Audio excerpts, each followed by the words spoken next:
So, some people think that climate change is a myth or it is a new type of conspiracy. So, what is your response to these types of people?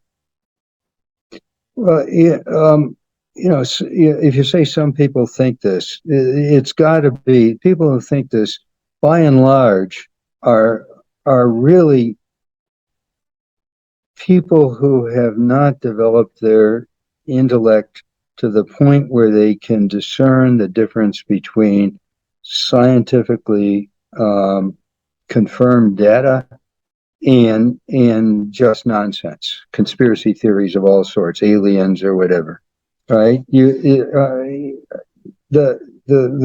overwhelming consensus of science, right? And this goes back since the 1960s when they began to do studies of the global ecology in a very serious way. Decade after decade, year after year, the scientific consensus of the best minds on the planet who are studying this stuff is that disaster is looming, that climate collapse is happening. And in my last book, I reviewed some of this literature. My last book was called The Earth Constitution Solution, Designed for a Living Planet. And it goes in chapters 4 and 5, it goes into the latest evidence, the overwhelming consensus of the intergovernmental panel of climate scientists, right? Who are thousands of scientists around the world substantially agree that we're heading for extinction as a species. We're going to eliminate ourselves.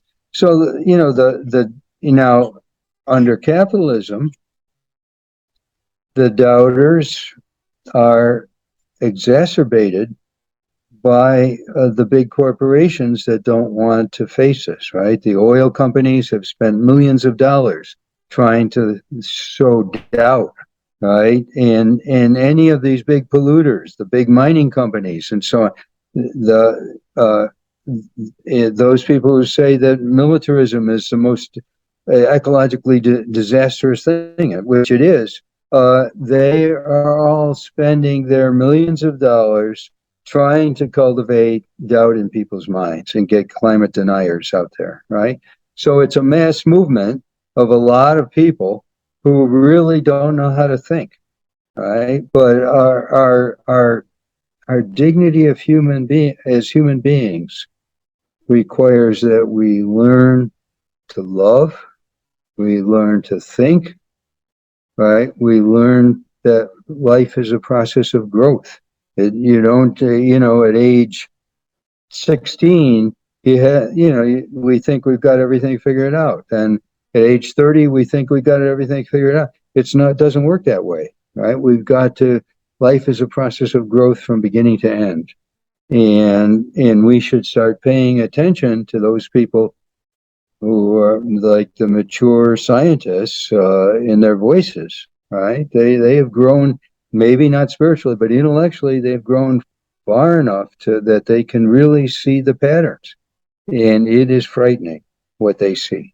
So, this is the question that you have discussed in your book. But here I want to ask the same question that do we have a future on this planet? And why are we asking this question? Well, it's a good question to ask. It does right now. It doesn't look good. Right? If there was a major nuclear war and the U.S. is baiting China, invading Russia, China over Taiwan, Russia over the Ukraine, this could be the first salvo of a World War III that will ultimately wipe out humanity. The scientists have known this since the 1950s, when all these nuclear weapons were being built in the Cold War between the Soviet Union and the U.S. They knew that a major nuclear war would so destroy the planetary climate that you would be one of the lucky ones if you died in the first salvo, right? If you're a survivor, it would be a horrible death, struggling until, radiation poisoning and the rest of it. And think how how nuts this is. That occurred to me when I was, I don't know, 10, 12 years old, I don't know, sixth grade or so. We were in grammar school, sixth grade, and we would have air raid drills. Right, the World War II wasn't that far back behind us. We'd have air raid drills, and the teachers would make us crawl under the desks, right? Crawl under the desks, and yeah, and I, and why were we doing that? Well, nuclear weapons. The Russians have nuclear weapons. And when I began to realize how nuts this is, right? How crazy this is, that human beings have developed the capacity to wipe out humanity. And everybody seems to just accept it. Oh, yeah. Of course, India has nuclear weapons. Pakistan has them. We have to have parity. I mean, this is nuts. Really crazy stuff. And all that all that can be said is that we have to grow beyond. We have to grow until we really understand how crazy that is, and begin listening to the voices of. There's lots of voices of people of the wisdom and the maturity that say this is nuts. It's got to stop. And so I think the war system is, as I was saying before, the war system is a product of the nation state system, of the capitalist system, which makes billions of dollars in profit off of through the industrial military complex and so on.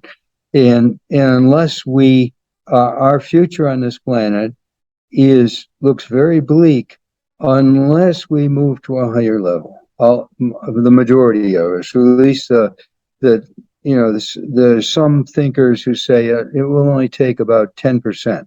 It's kind of, you've probably heard of the 100th monkey syndrome, right? This monkey starts doing something, that monkey starts doing something, and pretty, you got 10 monkeys doing something, and pretty soon they're all doing it, right? How does that communicate it?